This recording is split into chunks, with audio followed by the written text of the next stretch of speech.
একদিন মসজিদের মধ্যে এক বেদুইন এসে প্রস্রাব করে দিছে, সবাই গেছে ওনারা মারতে। নবী বলে যে দাঁড়াও, প্রস্রাবের মাঝখানে ডিস্টার্ব করিও না, ক্ষতি হবে।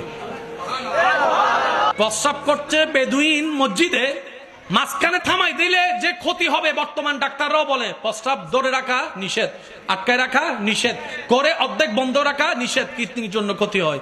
নবী 1450 বছর আগে বলছে সাহাবা ডিস্টার্ব করিও না, প্রস্রাবটা শেষ হতে দাও, প্রস্রাবটা শেষ হতে দাও।